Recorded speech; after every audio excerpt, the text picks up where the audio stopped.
ശരത് പവാർ വിഭാഗത്തിൽ അധികാരക്കൊതിയെ തുടർന്നുള്ള തർക്കങ്ങൾ പൊട്ടിത്തെറിയിലേക്ക് എത്തിയിരിക്കുകയാണ്. കാലങ്ങളായി നിലനിൽക്കുന്ന വിഭാഗീയത നാൾക്കുനാൾ കൂടുതൽ മറനീക്കി പുറത്തേക്ക് വരികയാണ്. മന്ത്രിസ്ഥാനത്തെ തുടർന്നുള്ള തർക്കങ്ങളാണ് ഇപ്പോൾ പൊട്ടിത്തെറിയിലേക്ക് നയിക്കുന്നു എന്നാണ് സൂചന. തനിക്ക് മന്ത്രിസ്ഥാനം വേണമെന്ന ആവശ്യവുമായി തോമസ് കെ തോമസ് MLA നിരവധി തവണ മുൻപ് അവകാശവാദം ഉന്നയിച്ചിരുന്നു.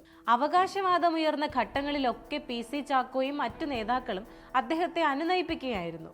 നിലവിലെ മന്ത്രി ശശീന്ദ്രനുമായി വിവിധ ചർച്ചകൾ നടന്നുവെങ്കിലും ശശീന്ദ്രന്റെ ആവശ്യങ്ങളോട് യോജിക്കാൻ PC ചാക്കോയ്ക്ക് കഴിയാത്തത് മന്ത്രിസ്ഥാനം സംബന്ധിച്ച അനിശ്ചിതത്വം കൂടുതൽ വർദ്ധിപ്പിക്കുന്നതിനിടവരുത്തി.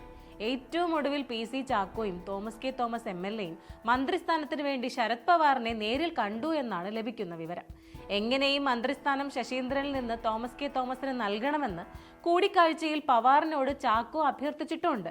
തൊട്ടു പിന്നാലെ ശശീന്ദ്രന് ഒപ്പം നിൽക്കുന്നവർ പവാറിനെ കണ്ട് ആവശ്യപ്പെട്ടതാകട്ടെ മന്ത്രിസ്ഥാനത്ത് നിന്ന് ശശീന്ദ്രൻ മാറി നിൽക്കേണ്ടി വന്നാൽ സംസ്ഥാനത്തെ പാർട്ടിയുടെ ഉന്നത പദവിയായ പ്രസിഡന്റ് സ്ഥാനം തന്നെയാണ്. തോമസ് കെ തോമസിന് മന്ത്രിസ്ഥാനം ലഭിക്കണമെന്നുണ്ടെങ്കിലും നിലവിലെ തന്റെ സംസ്ഥാന പ്രസിഡന്റ് സ്ഥാനം ത്യാഗം ചെയ്യുവാനുള്ള മനസ്സൊന്നും ചാക്കോയ്ക്കില്ല. വരുന്ന നിയമസഭാ തെരഞ്ഞെടുപ്പ് വരെ പ്രസിഡന്റ് സ്ഥാനത്ത് തന്നെ തുടരണമെന്നും എങ്ങനെയും മത്സരിക്കണമെന്നുമാണ് ചാക്കോയ്ക്കുള്ളത്. ശശീന്ദ്രൻ നിലവിൽ വിജയിച്ചുകൊണ്ടിരിക്കുന്ന കോഴിക്കോട് ജില്ലയിലെ ഏലത്തൂർ തന്നെയാണ് ചാക്കോയുടെയും നോട്ടം.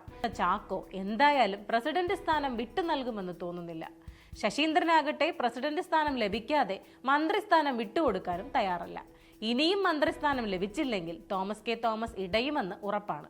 ഏറെക്കുറെ ഇപ്പോൾ തന്നെ ഇടഞ്ഞ പോലെയുമാണ്.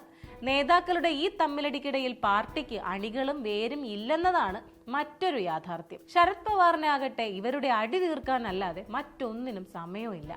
മറ്റൊരു കാര്യം, ഇടതുമുന്നണിക്ക് ഇവർ തലവേദനയായി മാറുന്നു എന്നതാണ്.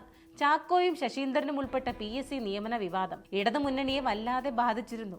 നിലവിൽ MLAമാരുള്ള കുട്ടനാട്, ഏലത്തൂർ മണ്ഡലങ്ങളിൽ ഈ നില പോയാൽ NCPS നേതാക്കൾ ആര് മത്സരിച്ചാലും 8 നിലയിൽ പൊട്ടുമെന്ന് ഇടതുമുന്നണിയിൽ ചർച്ചയുമുണ്ട്.